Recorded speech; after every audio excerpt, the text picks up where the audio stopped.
मैं पढ़ना Pandey crazy learner में आपका स्वागत करती हूँ।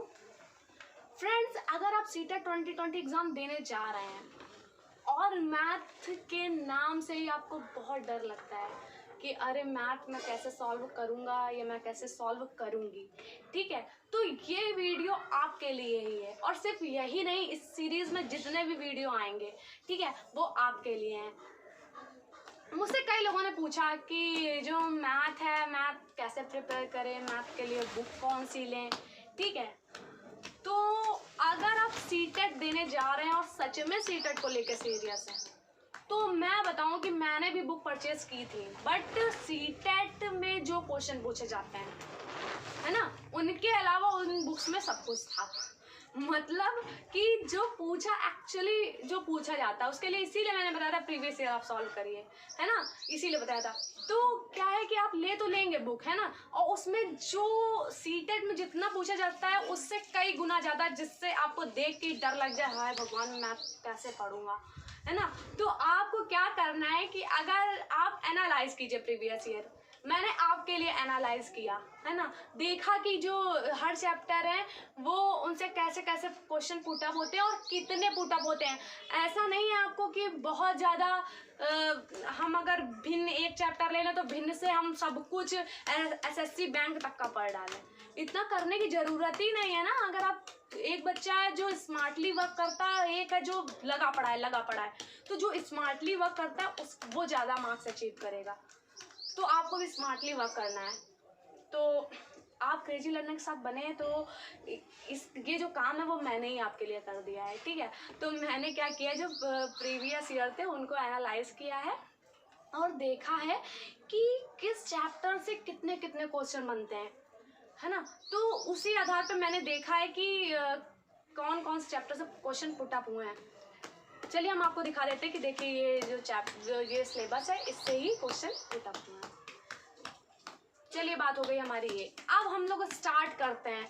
आपको कुछ भी नहीं आता है तब मैं स्टार्ट कर रही हूँ। कई बच्चों को लगेगा कि अरे ये तो बहुत इजी है, ये तो मुझे आता है। तो हाँ, इजी ही आता है, बेसिक्स ही आते हैं सीटेट में, है ना, बहुत टफ क्वेश्चंस नहीं आते हैं। तो मैं बेसिक पढ़ा रही हूँ, मैं उनको पढ़ा रही हूँ जो हाउस वाइफ हैं या ऐसे कुछ लोग जिनकी मैथ हमेशा से एक प्रॉब्लम रही है। तो आपको अब मैथ सीटेट के लिए पढ़नी है तो मैं पढ़ाने जा रही हूँ। और एक बात आपको बता दूँ, 15 मार्क्स का कंटेंट है, 15 मार्क्स की पेडागोजी, जैसा कि मैंने आपसे बताया था। मैथ है एक ऐसा सब्जेक्ट है सीटेट में जिसकी पेडागोजी पर ईयर 1-2 क्वेश्चन ऐसे पुट अप होंगे कि आपके दिमाग को बिल्कुल उसमें क्या बोलते हैं, उसकी ब्रेन स्टॉर्मिंग, है ना, वो कर देंगे। ऐसे क्वेश्चन आ जाते हैं कभी कभी पेडागोजी में।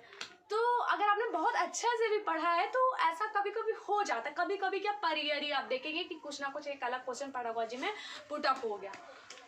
तो आपको इसीलिए आपकी स्कोरिंग कम ना हो, इसलिए आपको कंटेंट पर फोकस करना है मैथ्स में। और कंटेंट इसका इतना इजी है कि आप कुछ भी नहीं, आप आर्ट साइड थे हमेशा से, लेकिन आप अचीव कर सकते हैं। तो जब कर सकते हैं तो क्यों ना करें। मैं कोई भी चैप्टर उठाऊंगी उसको बिल्कुल ऐसे नहीं ले जाऊंगी कि हाँ बिल्कुल सब कुछ इसमें आपका एसएससी भी निपट जाएगा, आपका बैंक भी निपट जाएगा। मैं झूठ नहीं बोलूँगी, मैं उतना पढ़ाऊंगी जितना सीटेट में पूछा जाता है। मैं सीटेट के व्यू से, पॉइंट ऑफ व्यू से मैं मैथ पढ़ाने जा रही हूँ, ठीक है।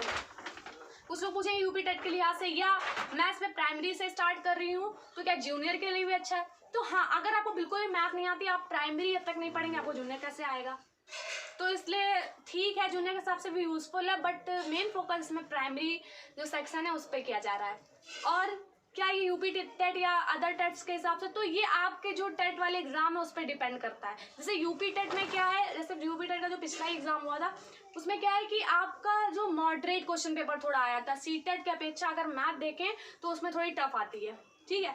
तो ये एग्जाम पे डिपेंड करता है, पर ये बेसिक चीज़ें हैं। अगर आपको ये नहीं पता होगा तो आप यूपी टेट क्या फेस करेंगे और आगे और क्या फेस करेंगे जब तक आपको बेसिक भी नहीं पता है। तो मैं पढ़ाने जा रही हूँ, जो आज मेरा पहला चैप्टर है वो है नंबर्स के बारे में, ठीक है। नंबर्स या नंबर सिस्टम आप कुछ भी बोल सकते हैं, उनके बारे में हम पढ़ेंगे। टाइप्स ऑफ नंबर्स, ठीक है। मतलब कि नंबर की जो संख्याओं के जो प्रकार हैं वो कौन कौन से हैं, ये किस लिए इम्पोर्टेंट हो जाता है चैप्टर। इस चैप्टर से बहुत ज़्यादा मैं अगर कहूँ तो क्वेश्चन नहीं पुट अप हुए, पर जो भी क्वेश्चन पुट अप हुए उनके बेस में ये जरूर है, ठीक है। तो इसलिए इस पर फोकस करना जरूरी है। 2015 में भी इससे क्वेश्चन पूछा गया था, और भी 1-2 साल में पूछे गए हैं, और दिसंबर 2019 में पूछे गए हैं। इसका मतलब कि आज इसका ट्रेंड चला, मुझे ऐसा लगता है कि जो 2020 एग्जाम होगा उसमें भी यूजफुल है, ठीक है। तो इसलिए आपको संख्याओं के टाइप्स तो पता ही होना चाहिए। आपको कुछ भी नहीं आता, आपने अभी तक नहीं मैथ पढ़ी है, आप कॉपी पेन लेके बैठ जाइए, ठीक है। नंबर्स में जो हमारा सबसे पहले नंबर्स आप जानते हैं, संख्याएं गणना करने के लिए जिनका प्रयोग करते हैं वो संख्याएं कहलाती हैं। अब संख्याओं में जो पहला अगर हम टाइप देखें इसका, तो वो है नेचुरल नंबर, ठीक है। नेचुरल नंबर का मतलब हो गया,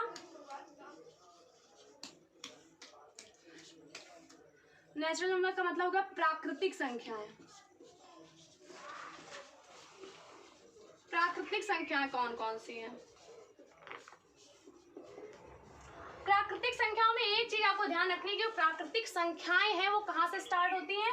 प्राकृतिक संख्याएं जो है 1 से स्टार्ट होती हैं, 1, 2, 3, 4, फिर 5, ऐसे करके पूरा अनंत तक जाती हैं, जब तक गिनती समाप्त नहीं हो जाती, अनंत तक, है ना। ये हो गई। ये इसमें जो एक बात ध्यान रखने वाली वो ये है कि जो नेचुरल नंबर है वो 1 से स्टार्ट होती हैं, ठीक है। आगे हमारा जो आती है वो आती है पूर्ण संख्याएं।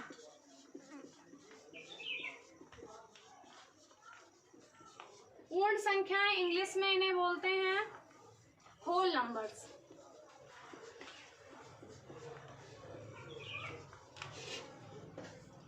होल नंबर्स क्या है ये मैं आपको बताऊंगी। तो होल नंबर्स में बस एक चीज ध्यान रखने वाली होती है कि जो होल नंबर है वो 0 से स्टार्ट होता है और फिर आगे पूरा प्राकृतिक संख्याओं के तरीके, ऐसे। बस ध्यान रखने वाली ये चीज है कि जो होल नंबर है वो 0 से स्टार्ट होते हैं, ठीक है। अभी मैं बताऊंगी कैसे इससे क्वेश्चन पुट अप होते हैं। जैसे इससे एक क्वेश्चन बन सकता है, कथन दे दिए जाएंगे आपको, हुआ है, ठीक है, ऐसे क्वेश्चन पुट अप हुआ है, अभी मैं कराऊंगी सॉल्व। जैसे आपको दे दिया गया, कथन दे दिया गया और कहा गया कि क्या सभी प्राकृतिक संख्याएं पूर्ण संख्याएं होती हैं? क्या सभी प्राकृतिक संख्याएं पूर्ण संख्याएं होती हैं, या फिर क्या सभी पूर्ण संख्याएं प्राकृतिक संख्या होती हैं? तो पहला स्टेटमेंट अगर हम देखें तो सभी प्राकृतिक संख्याएं पूर्ण संख्याओं में, देखिए हाँ सभी प्राकृतिक, अगर हम यहाँ से लेना स्टार्ट करें तो ये सब प्राकृतिक हो जाएंगी। तो सभी प्राकृतिक संख्याएं पूर्ण संख्याएं होती हैं, लेकिन अगर सभी पूर्ण संख्याएं ले लें तो उसमें 0 भी शामिल हो जाएगा, और क्या 0 प्राकृतिक संख्याओं में है? नहीं है। तो इसका मतलब सभी पूर्ण संख्याएं प्राकृतिक संख्याएं नहीं होती हैं। ये स्टेटमेंट आप चाहें तो लिख सकते हैं, क्योंकि आई होप कि ये भी पूछा जा सकता है ना, अगर इससे क्वेश्चन पुट अप हो रहा है। तीसरा अगर हम बात करें, जो तीसरा हमारा पॉइंट है वो है पूर्णांक। पूर्णांक क्या होते हैं? इंटीजर्स। इंटीजर्स क्या होते हैं? इंटीजर जो है वो हमारे एक नंबर लाइन संख्या रेखा, अगर आपने कभी पढ़ी हो कि ऐसे 0 मिडिल में होता है और फिर उसके बाद इस साइड प्लस में सब चीजें होती हैं और इस साइड माइनस में होती हैं, जैसे +1, +2, +3 ऐसे चलता जाएगा, ठीक है। इधर -1, -2, -3। तो जो पूर्णांक होते हैं ये माइनस में भी होते हैं, प्लस में भी होते हैं और 0 भी, सब कुछ आ जाता है किसके अंतर्गत? पूर्णांक के अंतर्गत, ठीक है। समझ आ गया आपको? अब आगे हम लोग बात करते हैं और भी जो टाइप्स ऑफ नंबर्स हैं, कौन से टाइप्स हैं। जैसे आपका होगा पूर्णांक हो गया, अब एक होता है भाज्य संख्याएं, ठीक है। भाज्य संख्याएं और अभाज्य संख्याएं, वो कौन कौन सी होती हैं वो भी मैं बता रही हूँ। जैसे भाज्य संख्याएं वो होती हैं जो किसी ना किसी तरीके कट रही हो किसी ना किसी नंबर से, है ना। एक मिनट, जैसे भाज्य डिविजिबल है ना, भाज्य संख्याएं जो डिविजिबल नंबर्स होते हैं वो कौन कौन से होते हैं। जैसे अभाज्य संख्याओं से पहले मैं आपको समझाना चाहूंगी अभाज्य, तब आपको भाज्य अच्छे समझ आएगा। अभाज्य संख्याएं वो होती है जो सिर्फ खुद से कटती हैं या फिर एक से कटती हैं, ठीक है। जैसे मैं ले लूं, हम लोग स्टार्ट करते हैं, जैसे जैसे हमने बोला आपसे कि 5 आप बताइए किससे किससे कटता है, किसके टेबल में आता है। चलिए हम आपको ऐसे पढ़ाते हैं किसके टेबल में आता है। तो जो 5 है, देखिए 5 या तो खुद के टेबल में आता है या फिर 1 के टेबल में, मतलब ये इन दोनों के अलावा और किसी से नहीं कटता। और मैंने बताया कि वो संख्या जो या तो स्वयं से या फिर एक से, इसके अलावा किसी तीसरे से ना कटे, वो होती है क्या, अभाज्य संख्या या प्राइम नंबर, ठीक है। प्राइम नंबर्स वो होते हैं, ठीक है। अब इसी में जो एक चीज है कि अब आप बताइए कि क्या 11 अभाज्य संख्या है, तो आप कहेंगे हाँ, क्योंकि 11 क्या तो खुद से कटती है या फिर अपने मतलब वो 1 से कटती है। अगर मैं कहूँ 9, तो आप बताइए 9 है कि नहीं है, खुद सोचिए। आप कहेंगे 9, कुछ बच्चे कहेंगे है, बट नहीं है, क्योंकि अगर आप 9 को देखिए तो 9 जो है वो 3 के टेबल में आ रहा है कि नहीं। देखिए 3 × 3 3 3 9, तो देखिए ये खुद से मतलब 9 से और 1 के अलावा ये 3 से भी कट रहा है। अगर एक भी एक्स्ट्रा पॉइंट आ गया इन दोनों के अलावा, खुद से या फिर एक से, इन दोनों के अलावा अगर कोई तीसरा भी अंक आ गया जिससे वो संख्या कट रही है, तो वो संख्या अभाज्य नहीं भाज्य हो जाएगी, ठीक है। अब आपको समझ में आ गया कि अभाज्य और भाज्य संख्याएं क्या है। भाज्य कौन सी है, भाज्य है जो स्वयं और एक के अलावा किसी तीसरे से भी कटती हैं, ठीक है। स्वयं खुद से कटेंगी और एक से और किसी और भी नंबर से, ठीक है, किसी और भी नंबर से कट सकती हैं। जैसे हम ले लें 8, तो 8 देखिए 8 से तो कटेगा ही, 1 से भी कटेगा, ये दोनों तो हो ही गए, और किससे कटेगा, 2 से भी कटेगा, 4 से भी। देखिए 2 के टेबल में 2 4 8, 4 2 8। समझ में आ गया कि भाज्य संख्याएं कौन सी और अभाज्य कौन सी। अभाज्य जो स्वयं से और एक के अलावा किसी से ना कटे। अब इसीलिए मैं एक आपको दे रही हूँ कि आप बताइए, थोड़ी देर वीडियो को पॉज कर लीजिएगा और सोचिएगा कि आप बताइए कि जो 2 है वो कैसी संख्या है, कैसी है, भाज्य या फिर अभाज्य, बताइए कैसी संख्या है।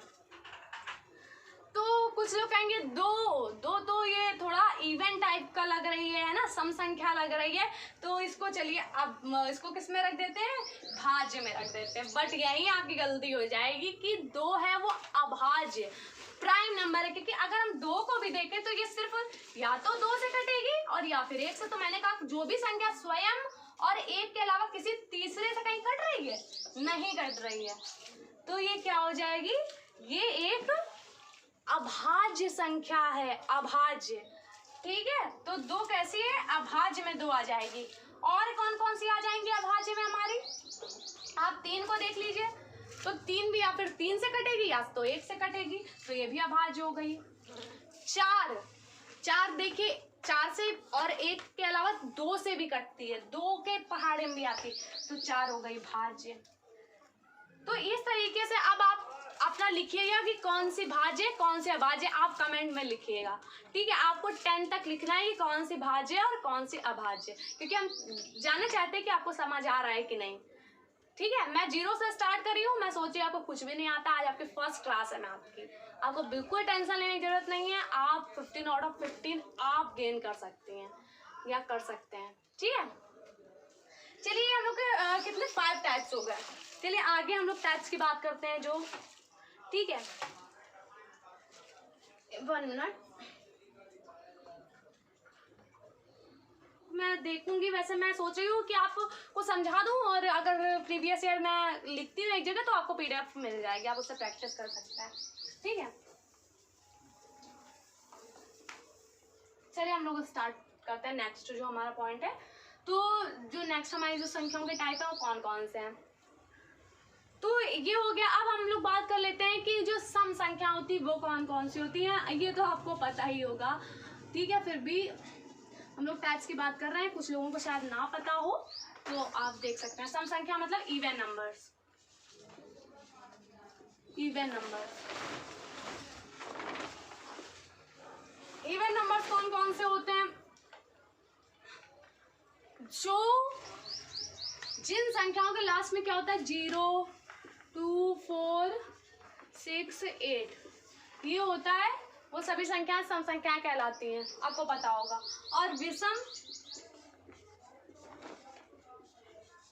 विषम संख्या या ऑड नंबर्स वो होते हैं जो इनके अलावा और कुछ भी लास्ट में उन संख्याओं, जैसे मैंने लिख दिया 518, तो ये कैसी संख्या है? ये सम है, क्योंकि इसकी जो लास्ट की डिजिट है, लास्ट की डिजिट हम लोग देखते हैं तो वो कैसी है?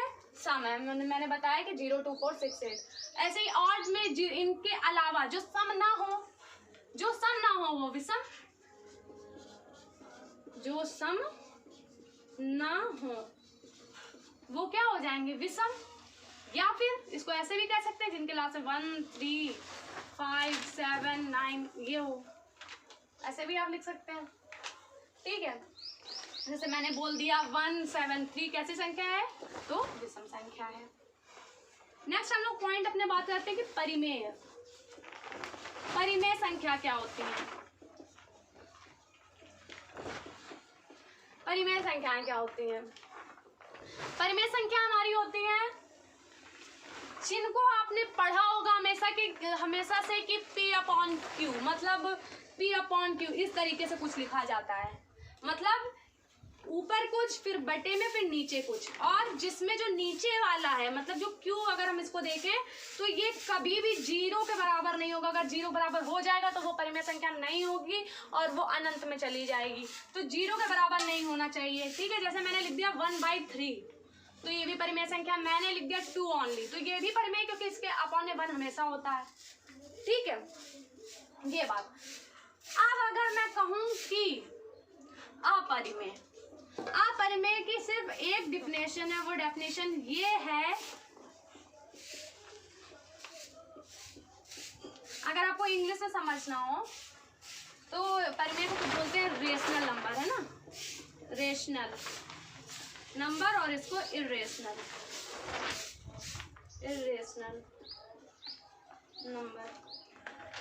तो अपरिमेय संख्या है। तो अपरिमेय मैंने आपको क्या बताया कि अपरिमेय में सिर्फ एक डेफिनेशन है, जो परिमेय ना हो वो अपरिमेय, जो परिमेय ना हो। इसमें एक बात मैं बता देती हूँ कि जो भी जितने भी आपके क्या बोलते हैं ऐसे नंबर्स होते हैं जिनका वर्गमूल एक पूरी संख्या नहीं होती, जैसे कि मतलब जैसे मैंने बोल दिया 5, तो 5 किसी का वर्गमूल नहीं है। वर्गमूल अब आपको नहीं पता होगा, जैसे मान लो हमने ऐसे बोल दिया √5, तो अगर मैं 5 को रूट से मतलब इससे ये वर्गमूल होता है, ठीक है, इससे अगर बाहर करना है तो हम इसको बाहर नहीं कर पाएंगे पूरा सही से। जैसे हम लोग 4 को कर लेते हैं, जैसे 4 का ये है, ये भी मैं आगे पढ़ाऊंगी, आप नहीं समझ में आ रहा है तो परेशान मत होइए, मैं आपको आगे पढ़ाऊंगी। जैसे 4 को करेंगे तो 4 को हम 2 × 2 लिख सकते हैं, मतलब 2 को 2 टाइम्स, है ना, 2 की पावर 2, तो पावर से ये ऐसा रूट कैंसिल हो जाता है, तो पूरा 2 बाहर आ जाएगा। पर इसमें ऐसा नहीं होगा, क्योंकि 5 को अगर हम गुणनखंड करेंगे तो 5 होगा या फिर 1 होगा, है ना। तो ऐसी संख्या ऐसे √5 हो गया, √3 हो गया, ये सब संख्याएं कौन सी होती हैं? अपरिमेय संख्या। बहुत ज्यादा ध्यान देने की जरूरत नहीं है, बस जो परिमेय ना हो वो अपरिमेय के दायरे में आ जाती हैं, ठीक है। चलिए हम लोग ने नंबर्स के बारे में पढ़ लिया, आप देखते कोई नंबर छूटा तो नहीं। हाँ, तो एक छूटा, वो आपका है, जैसे हम लोग ने भाज्य पढ़ा था, उसी में एक है सह अभाज्य संख्या, सह अभाज्य। इंग्लिश में हम लोग अगर बात करें तो इन्हें बोलते हैं को-प्राइम। को-प्राइम नंबर क्या होते हैं? तो को-प्राइम मतलब कि उन दोनों में कोई कॉमन चीज नहीं होनी चाहिए, उन दोनों में से जो दो आपको कोई भी संख्याएं दी गई, को का मतलब ही होता है कि एक से ज़्यादा, जो भी आपको संख्याएं दी गई हैं उनमें कोई भी कॉमन फैक्टर नहीं होना चाहिए। कॉमन फैक्टर मतलब जैसे मैं आपको एग्जाम्पल से समझाती हूँ।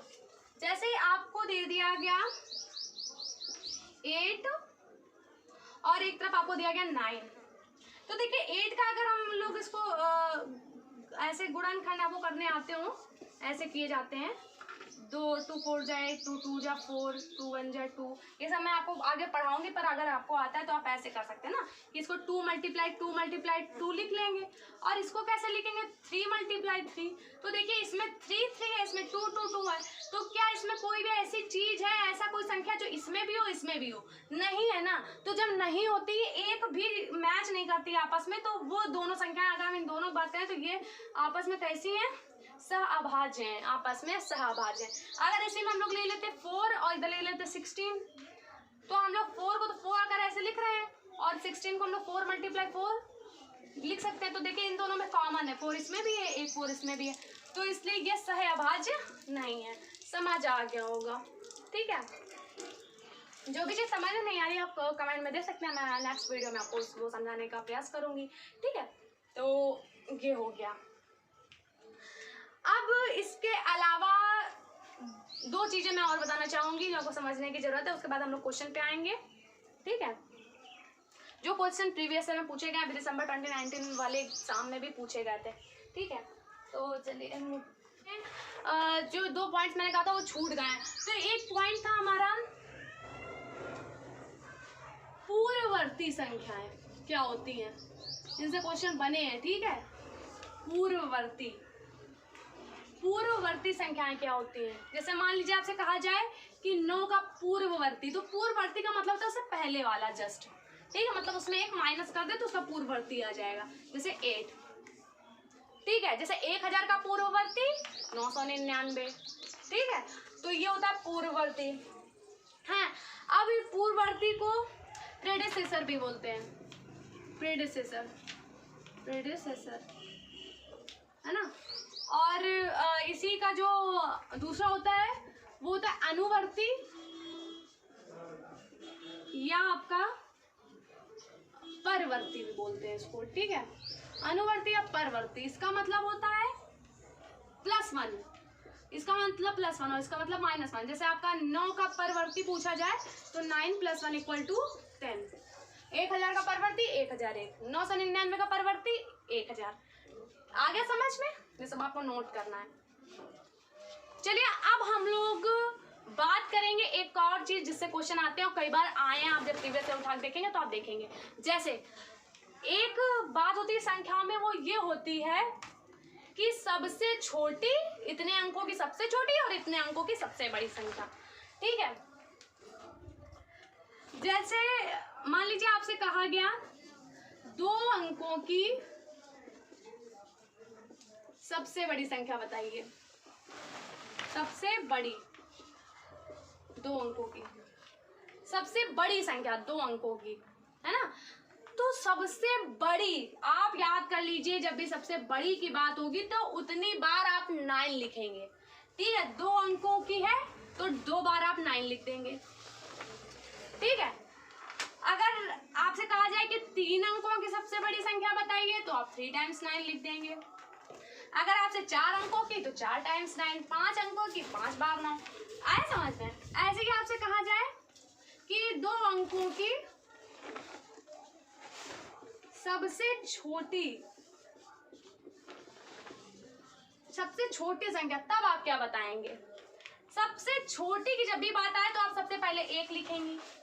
अब 2 अंकों की सबसे छोटी कहा जा रहा है तो आप 1 0 लगाएंगे, मतलब इसमें 1 कम कर देंगे, उतने 0, तो 1 0। जैसे आपसे कहा गया 3 अंकों की सबसे छोटी संख्या, तो आप पहले तो 1 लिख दिया आपने, अब 3 अंकों कहा गया तो आप इसमें 1 घटा दीजिए, मतलब 2, तो 2 0। इसलिए 3 अंकों की कहा जाएगा क्योंकि 1 2 3, 1 आप पहले से ही लिख चुकी हैं, है ना, 1 आप पहले से ही लिख चुकी हैं, तो इसलिए आप 2 0 लगाएंगी। इसमें 2 अंकों की कहा जाता है, 1 आप पहले से लिख चुके हैं तो 1 0। आ गया समझ में? इस तरीके से ये हम लोग करते हैं। अब इसी का एक क्वेश्चन पुट अप हुआ है, वो क्वेश्चन को चलिए हम लोग लेते हैं। तो जो हमारा क्वेश्चन है वो ये है कि इसे क्वेश्चन है 4 अंकों वाली सबसे बड़ी और 3 अंकों वाली सबसे छोटी संख्या का योग क्या होगा। 4 अंकों वाली सबसे बड़ी है ना, 4 अंकों की सबसे बड़ी, ये आपसे कहा जा रहा है 4 अंकों की सबसे बड़ी, और क्या कहा जा रहा है 3 अंकों की सबसे छोटी संख्या का योग, और 3 अंकों की सबसे छोटी संख्या का फिर आपको योग भी करना है। और सबसे छोटी ये तो आपका क्या हो जाएगा 9 9 9 1 10 की 0, और यहाँ पर ये 9 1 10। ठीक है, तो ये आपका कौन सा ऑप्शन सही हो गया, तो आपका ये बी ऑप्शन जो है वो राइट हो गया। आ गया आपको समझ में कि कैसे करना है। चलिए ये हो गया। अब हम लोग बात करेंगे कि और जो क्वेश्चन पुट अप हुए हैं वो कैसे कैसे पुट अप हुए हैं, उनको कैसे हम लोग सॉल्व करेंगे। ठीक है, तो चलिए आप देखिए जो हमारा जो क्वेश्चन आया हुआ है वो कौन कौन सा है। पहला ये जो दूसरा क्वेश्चन हम लोग सॉल्व करेंगे, ये आया था दिसंबर 2019 में, ये क्वेश्चन पुट अप हुआ था। क्वेश्चन है हमारा कि अभाज्य संख्याओं के केवल 2 गुणनखंड होते हैं। आपको बताना है कि कौन सा कथन सही नहीं है। ठीक है, तो अभाज्य संख्याओं के केवल 2 गुणनखंड होते हैं। तो जैसा कि हम लोग ने पढ़ा था कि अभाज्य संख्याओं सिर्फ 2 गुणनखंड होते हैं, ये बात बिल्कुल सही है। या तो वो संख्या स्वयं होती है, या तो वो स्वयं होगी, या फिर सिर्फ एक हो गई, तो 2 ही तो हुए, तो ये बात बिल्कुल सही हो गई। दूसरा हमारा है कि 1 अंक वाली 4 अभाज्य संख्याएं, 1 अंक वाली कितनी अभाज्य संख्याएं, तो आप लिखना स्टार्ट करो। तो जैसे लिखोगे आप कितना 2 हो गई, 3 हो गई है ना, 4 नहीं होती है, 5 हो गई, 6 नहीं होती है, 7 हो गई, फिर 8 नहीं होगी, 9 भी नहीं होगी, और 10 भी नहीं होगी। हाँ, तो 1 अंकों की सिर्फ 4 अभाज्य संख्या, ये भी बात सही। देखो सब में एक एक सिर्फ अंक है, तो ये बात भी दिया। दूसरा ऑप्शन भी हमारा सही हो गया। तीसरा ऑप्शन है सभी अभाज्य संख्याएं विषम संख्याएं होती हैं। जो सभी अभाज्य संख्याएं वो विषम संख्या होती हैं। देखिए आप अभाज्य संख्या तो ये भी है, 2 भी है, तो क्या ये विषम है, तो ये हमारा ऑप्शन गलत हो गया है कि सभी अभाज्य तो 2 से स्टार्ट हो जाती है, लेकिन विषम तो 2 नहीं होती है ना, 2 तो सम होती है, तो इसलिए 2 तो यहाँ पर सम हो रही है, तो इसलिए ये हमारा ऑप्शन रॉन्ग हो जाएगा कि सभी अभाज्य संख्या आप देख रहे हैं कि 2 से स्टार्ट हो रही है ना, 2 3 5 7, लेकिन जो विषम है वो 1 से, तो सभी जो अभाज्य हैं वो विषम नहीं होती हैं। देखिए 2 सम है, यहाँ पर 2 यहाँ पर अपवाद है, ये चीज आपको ध्यान रखनी, आया हुआ है, तो ये ऑप्शन आपका रॉन्ग हो गया। फोर्थ ऑप्शन है आपका अभाज्य संख्याएं अपरिमित रूप से अनेक है, अपरिमित मतलब बहुत सारी, अनंत है अभाज्य संख्या, तो सच में अनंत है, क्योंकि आपने देखा कि 1 3 5 7 आगे तक अनंत तक जाएंगी, तो ये भी सही हो गया। तो आपको समझ आ गया कि कैसे हमें सॉल्व करना है, तो इसका ऑप्शन 3 जो है वो राइट हो जाएगा। ठीक है, चलिए हम लोग अब अपना जो नेक्स्ट क्वेश्चन है वो लेते हैं, लेकिन उससे पहले बोर्ड साफ कर लेते हैं। है कि 3 विषम संख्याओं का गुणनफल एक सम संख्या है। 3 विषम संख्याओं का जो गुणनफल है वो क्या है, एक सम संख्या। क्या ये बात सही है? जैसे आप 3 विषम संख्या आप तुरंत ले लिया करिए कि ये सही है कि नहीं। आपने ले लिया, जैसे कोई भी विषम ले लीजिए, 1 3 5 ले लिया, क्या ये गुणनफल इसका सम संख्या आएगी? 1 यहाँ 3 और 3 बचे 15 है ना, 3 5 15, तो ये 15 क्या ये सम है? नहीं, तो इसका मतलब पहला स्टेटमेंट हमारा रॉन्ग हो गया। दूसरा हमारा है कि एक सम संख्या और एक विषम संख्या का अंतर एक सम संख्या, मतलब एक सम संख्या अगर हम ले और एक विषम ले तो उसका जो अंतर आएगा, मतलब अंतर का मतलब होता है माइनस, ठीक है, तो वो हमेशा क्या आएगा, वो हमेशा आएगा एक सम संख्या। अब आप इसको चेक कर लीजिए, जैसे आपने सम संख्या ले लिया, मान लीजिए 1, आप कोई भी ले सकते हैं, आप अपने हिसाब से ले लीजिए, और विषम संख्या हमारी हो गई 3। अब इनका अंतर अगर हम लोग करें, मतलब माइनस करते हैं, तो 5 आता है, तो क्या ये सम है? तो ये भी गलत हो गया। नेक्स्ट हमारा है कि 2 विषम संख्याओं और एक सम संख्या का योग एक सम संख्या होता है। 2 विषम संख्याएं, मतलब विषम ले लिया इधर और इधर भी विषम संख्या ले ली, और इसका अगर हम योग करेंगे तो वो भी हमेशा विषम होगा। देखिए ये सही है कि नहीं। जैसे आपने 3 ले लिया, 5 ले लिया, ठीक है, लिखा 2 विषम संख्याओं और एक सम संख्या का योग, एक और सम संख्या भी कह रहा है ना, एक सम भी लेना है आपको, तो ये हमेशा क्या होगा, एक विषम संख्या। मान लीजिए आपने सम में 2 ले लिया, कुछ भी ले सकते हैं, मैं जो ले रही हूँ जरूरी नहीं है वही लेंगे, आप कुछ भी ले लीजिए, यही अप्लाई होगा। एक सम हमने ले लिया, 2 विषम ले लिया और इनका योग कह रहा है एक सम आएगा, 5 3 8 2 10, तो ये बात सही है कि ये तो सम ही आया है ना। आप दूसरी संख्या में भी चेक करके देखिए क्या ये बात सही है, ठीक है। तो क्या है कि 2 विषम संख्या और एक सम संख्या का योग एक सम संख्या है, ये बात यहाँ तो प्रूफ हो गई। अब हम लोग थोड़ी अपनी संख्या बदल के देखते हैं कहीं गलत तो नहीं हो रहा है। एक सम हमने 4 ले ली, विषम हमने ले ली 1 और एक विषम हमने ले ली, फिर से 1 ले ली, मान लीजिए कुछ भी ले लीजिए जैसा कहा जा रहा है, तो 4 2 6, तो ये भी सम हो गया। इसका मतलब ये स्टेटमेंट हमारा सही जा रहा है। और जो हमारा 4th ऑप्शन है वो है कि 3 विषम संख्याओं का योग एक सम संख्या है, 3 विषम संख्याओं का योग एक सम संख्या है। देखिए ये सही है कि नहीं, 3 विषम संख्या है, आप कोई भी ले लीजिए, कोई भी ले लीजिए, ठीक है। यहाँ पर ऐसा नहीं, जैसा जब भी आपको स्टेटमेंट दिया जाए तो आप उसमें सोचते हैं अरे यार ये कैसे सॉल्व होगा, तो आप कोई भी लेके देख लीजिए, लेके देख लिया करिए कि अपने मन से कोई ले लिया और देख लिया, ठीक है। इस तरीके से जैसे 3 विषम संख्याओं का योग एक सम संख्या है, 3 विषम संख्या है, जैसे 3 विषम संख्या हमने कौन कौन सी ले ली है,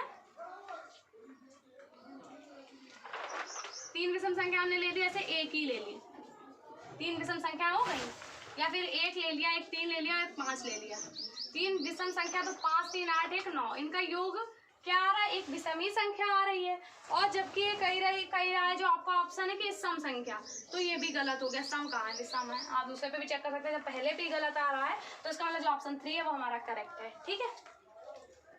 चलिए हम लोग अब एक और जो हमारा आज का 2 क्वेश्चन बचे हुए हैं उनको हम लोग सॉल्व करते हैं, उसके बाद हम लोग नेक्स्ट क्लास में पढ़ेंगे, ठीक है। तो जो हमारा जो ये वाला क्वेश्चन था वो कब का आया हुआ है, वो आपका 2015 में जो फेब में एग्जाम हुआ था सीटेट का, उसका ये क्वेश्चन है, ठीक है। नेक्स्ट क्वेश्चन पे हम लोग आते हैं। नेक्स्ट क्वेश्चन है कि 1000 के पूर्ववर्ती का पूर्ववर्ती 999, ठीक है। 1000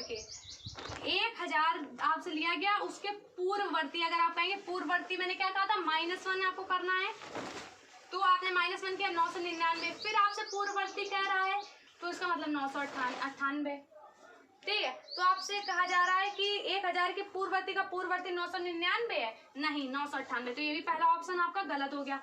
दूसरा ऑप्शन आपका है कि 1000 के पूर्ववर्ती का परवर्ती 1001 है, 1000 के पूर्ववर्ती मैंने आपको बताया -1 999 का परवर्ती मतलब +1 क्या हो जाएगा 1000। लेकिन आपसे क्या कहा जा रहा है कि 1001, तो ये भी गलत हो गया। तीसरा हमारा ऑप्शन जो है वो ये है कि 1000 के पूर्ववर्ती का परवर्ती 1002 है, 1000 के पूर्ववर्ती मतलब -1 है ना का परवर्ती, 1000 के पूर्ववर्ती का परवर्ती मतलब फिर से +1 करेंगे, 1002 बोल रहा है तो नहीं, हम जानते हैं क्या होगा 1000। और 4th हमारा है 1000 के परवर्ती का पूर्ववर्ती मतलब 1000 के परवर्ती मतलब +1 कर देंगे तो 1001 है ना, और का पूर्ववर्ती मतलब -1 बराबर 1000 आपका आ रहा है, और आपका यही ऑप्शन है, तो इसका मतलब ये करेक्ट हो गया। आई होप कि आपको समझ में आ रहा होगा। हो सकता है अगर मैं स्पीड से चल रही हूँ तो आप वीडियो जो है वो स्टॉप करके भी देख सकते हैं, ठीक है। ये भी क्वेश्चन आया हुआ है, और ये क्वेश्चन कब आया था, ये 2012 का क्वेश्चन है सीटेट का, ठीक है। अब इसी के साथ मिलते हैं हम लोग नेक्स्ट वीडियो में, लेकिन आप बता के जाइएगा कि मेरा वीडियो आपको कैसा लगा है। अगर आपको वीडियो अच्छा लगा तो प्लीज़ कमेंट करना मत भूलिएगा, और वीडियो को ज़्यादा से ज़्यादा शेयर कीजिए, उन लोगों से शेयर कीजिए जिनको मैथ बिल्कुल भी नहीं आती और बिल्कुल बेसिक से विदाउट फी, ठीक है, बिना घर से निकले, ठीक है। लॉकडाउन का समय चल रहा है तो घर से निकलना भी सही नहीं है, और आप सीटेट की प्रिपरेशन बहुत अच्छे से कर सकते हैं, बहुत अच्छे से क्वालिफाई कर सकते हैं अच्छे मार्क्स के साथ। कुछ लोग बोलते हैं कि मार्क्स अच्छे क्या जरूरी है, ऐसा तो क्या अच्छे मार्क्स ले आओगे तो खराब है, मेरा क्वेश्चन उनसे है, जब आपने पेपर आपने भरा है, फॉर्म फिल किया, तो अच्छे मार्क्स जब आप ला सकते हो थोड़े एफर्ट से, तो क्या आप एफर्ट करना नहीं चाहोगे? तो मेरे वीडियो को लाइक कीजिए, कमेंट कीजिए, मैं आपके लिए बहुत मेहनत से सब कर रही हूँ, तो कमेंट जरूर किया कीजिए और वीडियो को ज़्यादा से ज़्यादा शेयर कीजिए, ठीक है? इसी के साथ हम लोग मिलते हैं नेक्स्ट वीडियो में। और मैथ में आपको बिल्कुल भी टेंशन लेने की जरूरत नहीं है, जितना पढ़ा है उतना आप प्रिपेयर करते चलिए, ठीक है? Thank you.